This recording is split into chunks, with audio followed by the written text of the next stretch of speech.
പത്മിനേച്ച് പപ്പേച്ച് ഇവിടെ ഇല്ല. ഫോൺ ചെയ്യാൻ പോയിരിക്കാ ചന്ദ്രേട്ടന്. എന്തേ? അല്ല, നാളെ ഞാൻ ഉണ്ടാവില്ല. ഒരു ഗാനമേള ഉണ്ട് തൃശ്ശൂര്. അപ്പൊ ഞാൻ വരണ്ടേ? എന്നിട്ട് വേണം അയാൾ എന്നെ കൊല്ലാൻ. ആര്? രാവിലെ വന്നില്ലേ ഒരു ഉദ്ദണ്ടൻ.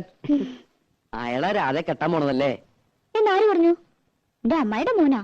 അയാളുടെ ഭാഗ്യം. അല്ലെങ്കിൽ രാധയെ പോലൊരു കുട്ടിയെ. എന്റെ ഭാഗ്യക്കേട്. മോഹിക്കണതൊന്നും കിട്ടില്ല എനിക്ക്. രാധയ്ക്ക് അയാൾ ഇഷ്ടമല്ലേ?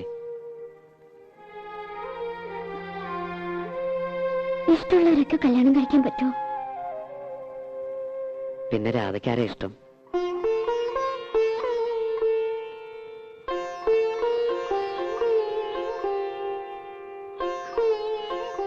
പറഞ്ഞാലേ മനസ്സിലാവുള്ളെങ്കിൽ മനസ്സിലാക്കണ്ട.